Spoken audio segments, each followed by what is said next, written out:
Columbia, what's up, Columbia? She is a diehard attendee of Hump Day Hangouts and always asking lots of questions. So awesome. Thanks for being here again, Columbia. She says, I have received a call from a friend who wants leads for remodeling. Hey, you're a woman after my own heart. That's exactly the business I'm in at the moment. He is a master craftsman, but has a poor website and no visibility. He's working for way under market value in most cases. He wants to do a 3-month project with me to see what can be done with some good marketing. He would like to see few quality leads during the initial 90 days and hopefully close 1 to 2 of them. I have no lead gen site in this niche. I'm inclined to set it up as a lead gen site at first and then repair his website and link some things to it later on. Is this the best way to set things up from the beginning? How would you structure this offer?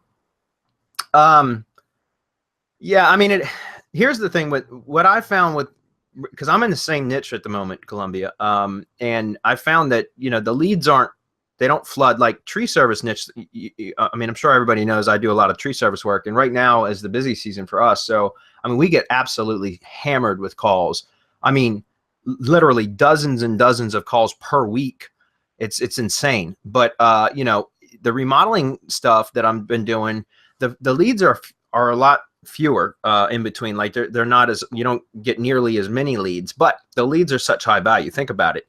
A typical kitchen remodel job costs what? This is just like a median, like a kind of even on the lower end kitchen remodel job costs about 20K, right? 20 to 30K, easy. I mean, and again, that's kind of on the lower end of a good kitchen remodel. So those leads don't come in all that often, but when they do, boy, are they valuable to the contractor. So that's my point. Like, you can set up a lead gen site. That's fine. Just don't be expected to generate a whole lot of leads. Now, again, it's going to depend on the area, search volume, that kind of stuff. Certainly there are areas that are going to have more leads come in than others. But yeah, I mean, that's something that you could do. What I would recommend doing, and I've said this many times before, Columbia, and this is the way that I do, especially anytime I am approaching a new niche, something that I'm unfamiliar with, is set up an AdWords campaign. Because you can get the data from what type of keywords and actual search queries people are searching for and what's generating clicks, and then to your website and that kind of stuff. You can get an idea for what type of traffic volume. Even if all you do, let's say that you just set up like $200 in traffic, you pay for $200 worth of clicks through AdWords.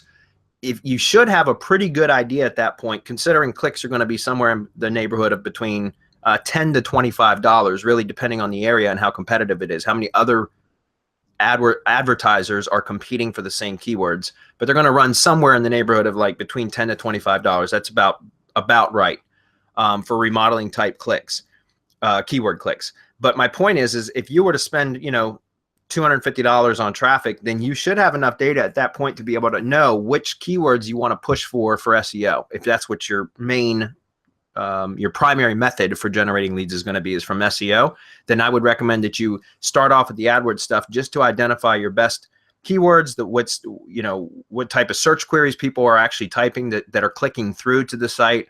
And then from there, you can build out your SEO campaign. And you can have an idea of like the type of volume that the contractor can expect.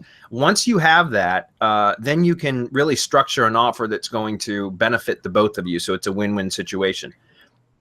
Lead gen is obviously a great way to do it, but also if you're going to be optimizing and working on the client site, my suggestion with that is if he's got a domain that has had anything like negative happen to it, like it's got very poor SEO, on-page is stuff you can fix, but off-page SEO, if it's got any like really bad links, stuff like that, you may want to go with just a whole new domain name altogether. A new domain altogether and start fresh, especially if you've got to like rebuild the whole site. However, if the off page is just non-existent, in other words, it's not bad, it's just not there, then you can just use the same domain and just start repairing the on-page stuff first and then start setting up your proper off-page campaigns as well. But that would be my recommendation. What do you guys think? Yeah, I was going to add that if the website sucks, and it sucks, it's going to be hard getting leads from that, then just don't bother with it. Don't bother with your own building your own lead gen site. You could do everything from within his Google My Business. My Business. Verify the entity. Make sure that you get that pin from Google. Make sure that you get him on the map. Then do everything you can to push that map into the 3-pack, because I think that's where your leads will be coming from. You can do that. I mean, you still do the AdWords, you still do the test to see what the good keywords are that you want to target. But while you're doing that, you can still be solidifying your entity, making it as tight as possible.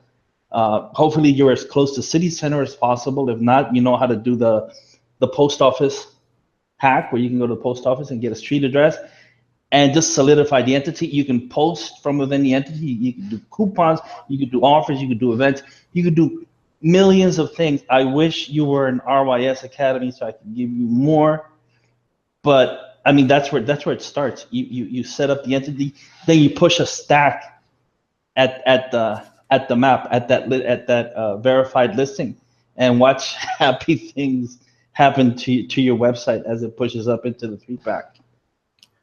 Yeah, and I haven't tested, but there's the inside Google My Business dashboard now. There's the website function, which you can create a website from within Google My Business. Now, I haven't started testing that yet, but again, like Marco said, you don't even have to worry about building out a lead gen site on a domain. If that's the case, you could just really start optimizing as Google My Business listing, as well as verify the entity and do some of the things that Marco just mentioned, and start to get results that way. But again, I still recommend starting with AdWords, only because, Columbia, you don't want to spend a ton of time doing SEO work and not not knowing which keywords are going to give you the best results and that kind of stuff. So that's why I recommend starting with that. We're in there working with all that good stuff inside Google My Business, and it will be part of RYS Reloaded, since it's a Google property. Yep. So try that and let me know. I can tell you one of the things that's working really well. I've talked about this a lot lately, but press releases stuff is working really well and generating some media buzz for the company. It seems to be working really, really well for that niche, because that's something that I'm actually doing right now and it works well. So.